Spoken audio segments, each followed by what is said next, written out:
अक्सर साधक भाई बहन ये प्रश्न करते हैं कि क्या नाम जपने के लिए संख्या को ध्यान में रखना आवश्यक है। क्या चलते फिरते नाम जपने से कोई हानि होती है। जप हो रहा है पर मन कहीं और है, तो क्या इसे जप की श्रेणी में रखना चाहिए। क्या इसे जप कह सकते हैं। कई प्रश्न और समाधान परम पूज्य सेठ जी श्री जयदयाल जी गोयनका की पुस्तक सत्संग की मार्मिक बातें, इस पुस्तक के एक लेख से आप और मैं जानने का प्रयास करते हैं कि जप क्या है, संख्या का क्या महत्व है, चलते फिरते राम राम राम राम रटने से क्या मिलने वाला है। जय श्री हरि। पूज्य गुरुदेव के चरणों में बारंबार प्रणाम। सभी नामनिष्ठ साधकों को जय जय श्री सीताराम। श्री सेठ जी से जब प्रश्न किया गया कि जप हो रहा है मन कहीं और, तो क्या इसे जप कहते हैं।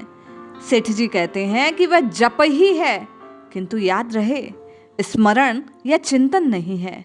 वाणी के द्वारा जो हो रहा है, अर्थात राम राम राम राम कृष्ण कृष्ण कृष्ण कृष्ण नारायण नारायण हरि हरि, आप जो भी पुकार रहे हैं वह जप तो है, लेकिन चिंतन का जो महात्म्य है वह जप का नहीं है।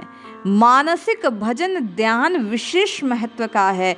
नाम जपते जपते नामी के स्वरूप का ध्यान हो, मन वहीं एकाग्र हो, तो महत्ता अधिक होती है। जबकि संख्या के विषय में आपने पूछा तो इसलिए है अधिक जप हो जाए। वैसे भजन करें तो मन जपने में लगता नहीं, मन भागने लगता है। लेकिन माला को पकड़े रहने से, जैसे माला के सूत्र में मन के बंधे रहते हैं, उसी प्रकार माला के द्वारा मुख से नाम चलता रहे तो मन बंधा रहता है। पूज्य सेठ जी कहते हैं कि चलते फिरते भजन से क्या हानि। अरे ये तो ठीक है, मैं तो कहता हूँ मनमूत्र त्याग करते समय भी भजन का त्याग ना हो। इस विषय में एक कहानी आती है। एक लड़का था, गुरु ने कहा भजन किया कर, किंतु सोच के समय मत किया कर। वह सारे दिन भजन करता, लेकिन जब निवृत्त होने के लिए प्रातःकाल जाता तो अपने आप भजन होता। उसने जीव पकड़नी प्रारंभ कर दी। गुरु के पास किसी ने खबर पहुंचा दी। गुरु ने कहा ठीक नहीं, निरंतर करने वालों के लिए उस समय भी छूट है। निरंतर जप होने लगे तो चलते फिरते करते रहना चाहिए, गिनती करे या नहीं। गिनकर करना अच्छा है। मलमूत्र त्याग करते समय यदि जप बंद कर दें, उस समय मृत्यु आ जाए तो हम जानकर मरे क्या। हम तो मलमूत्र कुछ भी कर दें, नाम जपते रहें। निरंतर भजन ध्यान करने की चेष्टा करनी चाहिए। याद नहीं आए तो भगवान की इच्छा, याद आ जाए तो भगवान की इच्छा। निरंतर भगवान का भजन करना चाहिए। शरीर से जो भी कुछ दोष घट जाए, प्रभु उसे क्षमा कर देते हैं। अब आप ये ना समझें कि सेठ जी यहाँ ये आज्ञा दे रहे हैं कि आप शौच आदि से निवृत्त होने के समय में भी भजन करें। ये बात तो तब है जब अखंड चलने लगे। आपको और मुझे तो चलते फिरते खाते पीते उठते बैठते करने का प्रयास करना है। शरीर में जो कुछ दोष घट जाए, प्रभु से क्षमा कर देते हैं। मनुष्य से खाते पीते चलते जीव हत्या होती है। चोरी व्यभिचार झूठ कपट आदि पाप क्षमा कर देते हैं, किंतु आलस्य और काम चोरी के लिए क्षमा नहीं करते प्रभु। पाप तो भजन से भस्म हो जाते हैं। पहले खूब पाप कर लूं, फिर भजन से भस्म कर डालूंगा। इस उद्देश्य से किए हुए पाप कभी मुक्त नहीं करने देते। प्रभु बड़े दयालु हैं। भविष्य के लिए प्रतिज्ञा करें, आगे पाप नहीं करें तो वे पूर्व के पापों को माफ कर देते हैं।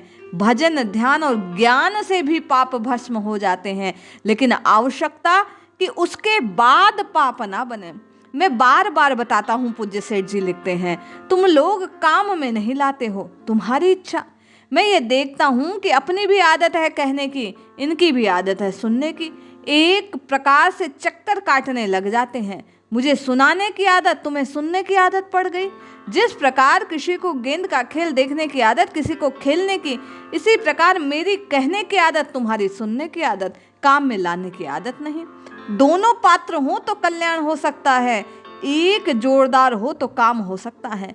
मेरे में तो ताकत हो तो काम हो सकता है, तुम्हारे में ताकत हो श्रद्धा हो तो काम बन सकता है। या तो वक्ता में या श्रोता में ताकत होनी चाहिए।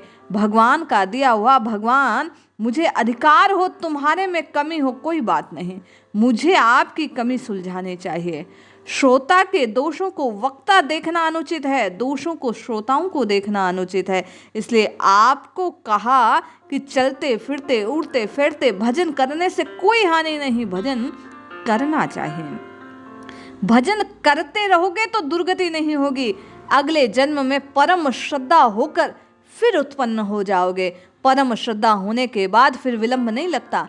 अश्रद्धा ही रसातल में ले जाती है। यदि चेष्टा करे तो काम हो सकता है। अश्रद्धा केवल परमात्मा के तत्व रहस्य को न जानने के कारण है। उनका ही श्रवण मनन करें तो बड़ा लाभ हो सकता है। आपको और मुझे तो सेठ जी के कहे अनुसार सिर्फ प्रयास करना है। दिन रात राम राम राम राम राम पुकारने का प्रयास करना है, क्योंकि यह तभी हो सकता है जब आप और मैं पुकारेंगे तो दोष स्वतः दूर हो जाएंगे। फिर दोष आएंगे नहीं, और आएंगे नहीं तो आपको और मुझे सताएंगे नहीं। फिर आपको और मुझे नाम जप का अर्जन नहीं करना पड़ेगा, कमाना नहीं पड़ेगा। फिर गुरु कृपा से सृजन होने लगेगा। भीतर ही भीतर नाम की तड़फ जागृत होगी। आप और मैं लेने की, पुकारने की, उसे करने की चेष्टा नहीं करेंगे। फिर वह स्वभाव बन जाएगा। और जब आपका और मेरा नाम रटने का स्वभाव बनेगा तो आपका और मेरा भवपार होने का जो स्वप्न है वो साकार हो जाएगा। इसलिए चाहे जैसे करो, भाय कुभाय अनख आलस हूँ, अरे नाम जपत मंगल ऋषि दशूं। जैसे हो जाए वैसे भगवान के नाम को पुकारने की चेष्टा करनी चाहिए, नित्य निरंतर करनी चाहिए। अवश्य प्रभु की कृपा से, गुरु कृपा से हम आप अखंड स्मरण में, सतत स्मरण में लग जाएंगे और आपका और मेरा कल्याण हो जाएगा। जय श्री हरि, जय जय श्री सीताराम।